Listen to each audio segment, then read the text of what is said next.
I've just got back from Vegas myself because I was out there for When We Were Young. What an unbelievable weekend that was. You guys were on not only on top form, but you just seemed to be having so much fun the entire weekend. Talk me through that experience. It just seemed like such a laugh from your perspective. Yeah, I mean, it's wild because you don't really intuit how long it's been. Um, the band, I think, is going on 23 years now, which really came as a surprise to me.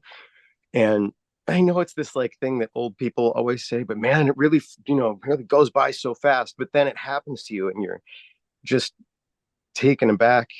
And when we were there, so many times throughout the weekend, every 10 minutes, I'd turn around and see somebody and be like, holy shit, I haven't seen you in, I don't know, 18 years, something crazy like that. And there were just so, it was hard not to have a good time because, right when I was going up to sing with the Motion City soundtrack, which that alone was a surprise, was not a surprise. I knew I was going to do that, but an exciting thing because I haven't seen them in so long.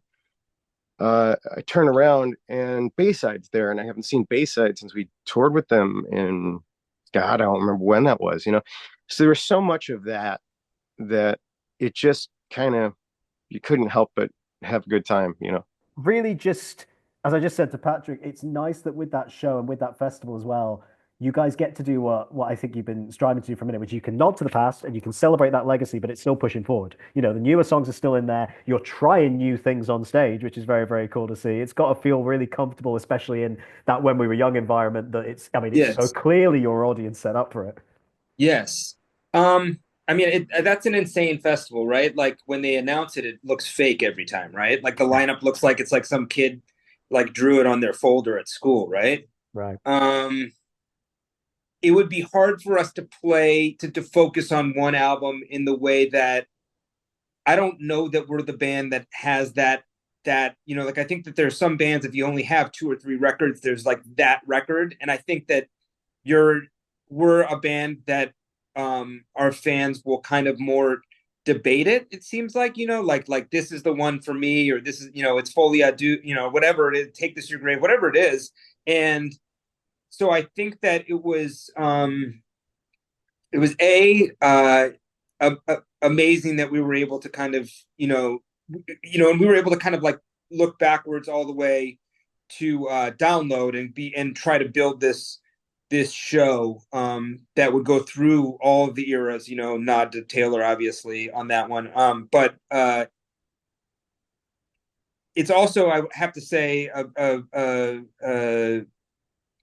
an insane idea to um, take a show that probably should really be put on one weekend in a theater and then try to take it around the world at festivals. And like honestly, like so every time, like I'm talking to my family, right, and they're like, because they were in Vegas and they were like, did you have fun? Did you? And the whole time on stage for this particular show production, I'm just like, is this thing going to go on this time? Is this thing, because if the whole thing is working totally flawlessly, it just barely fucking works. You know what I mean? Right. And so like basically before every show, we're like, well, we didn't rehearse this show that we probably should rehearse for at least a week, and we just go and we meet and we talk about it, because it all moves like basically not on a timer, but like it all needs to be like very fluid. And so like I give a lot of credit to our crew for doing that, because it's like not a really a rock show. Like I know we play rock music and whatever, and it's a rock festival, but the show itself is not really, the production I wouldn't say is a rock production, and our crew does a very good job of like kind of bending that to fit within the medium. No, I fully agree. I mean, if you were feeling like you were hanging on by your fingernails, it definitely felt slick from an audience perspective, dude. So don't I worry about that. appreciate that. It's like It, bare, like it's like when you're watching, an athlete play or something, and you're like, that looked so great, and the guy's like, I just barely like I'm hanging on. you're covering up the flop sweat. It's all good. It was fine. You hit it.